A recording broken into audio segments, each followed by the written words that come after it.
All right, so first up this afternoon is going to be Elizabeth Borden, telling us about NeoScore. I'm excited.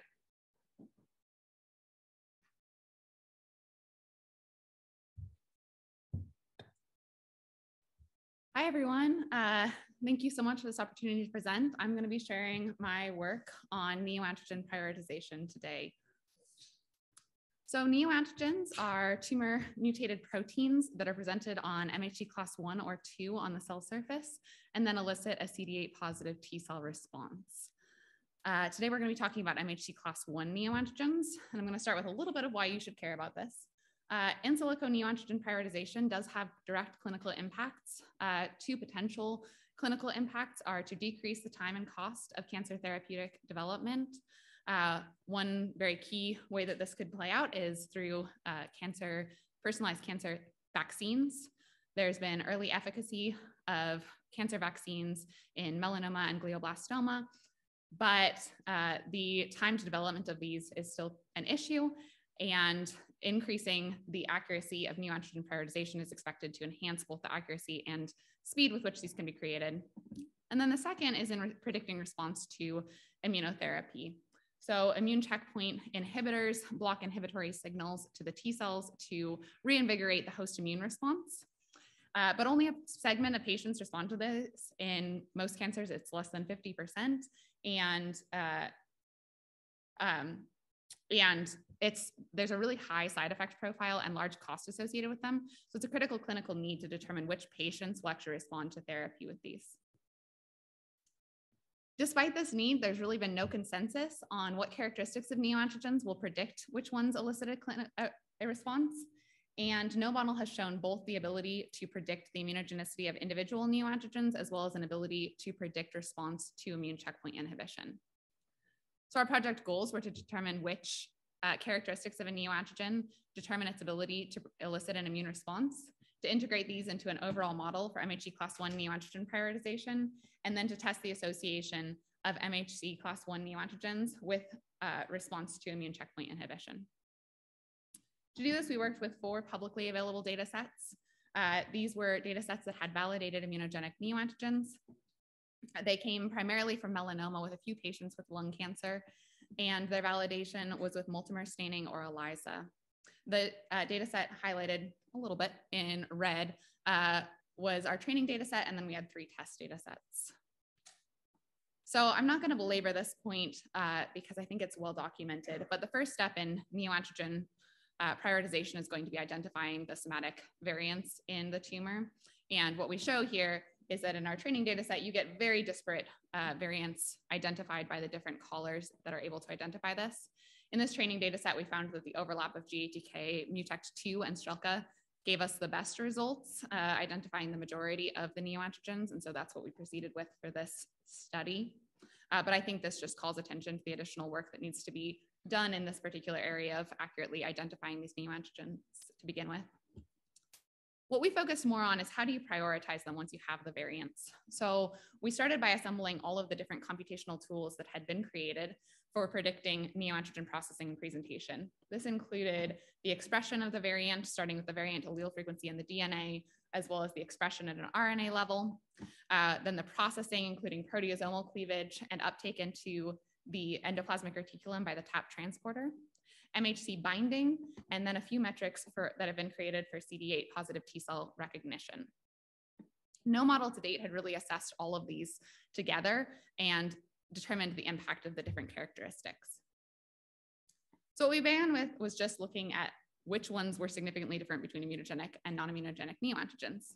And what we found was that immunogenic neoantigens had significantly increased expression, had a significantly lower dissociation constant, which associates with improved binding, and had significantly increased binding stability. Now, the dissociation constant and binding stability were interesting to us because when looking at the correlation between the different characteristics, what is very obvious is that the dissociation constant and stability are highly correlated. This is as expected because they're both measuring the binding to MHC. However, the dissociation constant is based on both dissociation and association of the peptide to the MHC. And this has been previously shown to be bad for time-bound reactions, where one of the components that's important is how long the neoantigen actually stays bound once it's bound.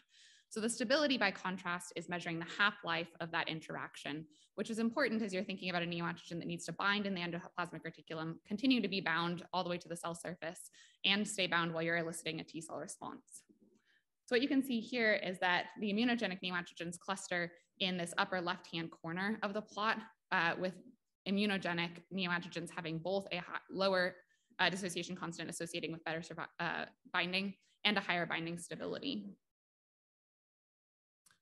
So while we've shown the impact of these three characteristics independently, we wanted to get at what combination of characteristics actually was important for predicting neoantigen immunogenicity.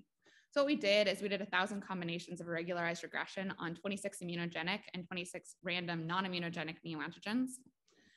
And the advantage of the regularized regression model is that it's going to add a penalty the more characteristics that are included in the model to incentivize a fit that is efficient in selecting the characteristics that are most important in predicting immunogenicity. So out of the 1,000 iterations of this, we found that that over 70% of the time, the dissociation constant, expression, and stability are selected, and that these are repeatedly giving good performance as measured by the area under the receiver operator characteristics curve.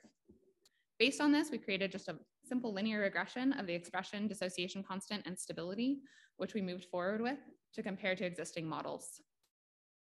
What we demonstrated in our test data set is that our model, the NeoScore, which is shown in the dark orange line, shows enhanced performance compared to the model by Lexa and shows equivalent performance to a model by Tesla. And interestingly, has the advantage then of having this continuous predictive score as opposed to a single set of thresholds. In our first and largest test data set, we show very equivalent performance to our training data set. And then in the next two test data sets, we have a significant drop in performance. And so we were curious about what was going on here and if there was some underlying biology explaining this. What we found, sorry, I keep right-clicking, was that in the Stronin and Carreno data sets, they had vaccinated the patients before testing for immunogenicity. So there's actually this exogenous source of the protein that is eliminating the need for the endogenous expression of the neoantigen on the cell surface of the tumor. So to test this, we actually fit a second model that is our abbreviated NeoScore and eliminates the expression component. And we show impaired performance in both our training and first test data sets. But in these data sets where they were vaccinated before testing immunogenicity, we see significantly improved performance of the abbreviated NeoScore compared to our full model. This is suggesting that this effective expression is actually eliminated with the vaccination. However, I think what needs to be studied further is if this is actually true in how much tumor rejection is mediated by the neoantigen. In other words, if it's not presented on the cell surface, is it able to reject the neoantigen, or are we getting these sort of false positives by testing after vaccination? Finally, we wanted to test if this was associated with response to immune checkpoint inhibition. Mutational burden is the one that's often thrown out there as being associated with response to immune checkpoint inhibition, and that really comes from studies that look across different tumors, and across different tumors, higher mutational burden is associated with improved response to immune checkpoint inhibition. But within cancers, the results have been very mixed. And what we show here is that in the first of our two melanoma data sets, a high mutational burden is not associated at all with improved progression-free survival. And in the second of our two data sets, a high mutational burden is actually associated with decreased progression-free survival, which is counterintuitive and not particularly helpful. The neoantigen burden is highly associated with mutational burden in this case, so it has a similar association with progression-free survival. And then we assessed what we call the max NeoScore, or the NeoScore of the neoantigen with the best predicted immune recognition, and show that a high maximum NeoScore is significantly associated with improved progression-free survival in both cohorts of melanoma patients. So overall, what we found so far is that MHC binding affinity, MHC binding stability, and mRNA expression in were the key parameters in predicting neoantigen immunogenicity. We integrated these into an overall score that we call the NeoScore, and this accurately predicts immunogenic neoantigens and has association with survival in response to immune checkpoint inhibition in melanoma. And we believe that this will impact therapy by improving prioritization for personalized cancer vaccines and potentially to contributing to the determination of which patients will respond to immunotherapy. since I have another 2 minutes, what I'd like to talk about is kind of where we're going with this. And what I think is interesting is that the publicly available data sets all do prioritize based on some set of characteristics before they test. And often that includes binding. So I think what the literature is showing now is that there may be additional whole classes of neoantigens that are being repeatedly missed by the literature. So what we're interested in is how can we assess these other neoantigens that might be being systematically lost in analysis of prioritized neoantigens. And with that, I'll just thank everyone who contributed to this work, including my mentors, dissertation committee, and members of the Hastings, Wilson, and Butau laboratories, as well as our funding sources. And I'm happy to take any questions.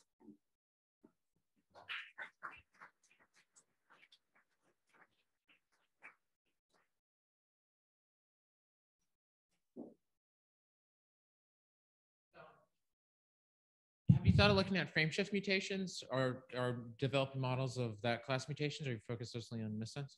Yeah, that's a great question.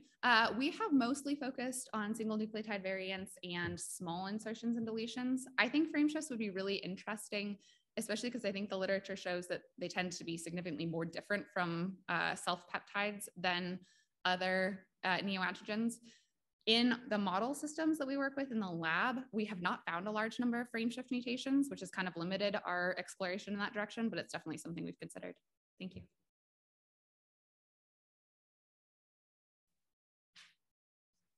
Thank you so much. Thank you very much.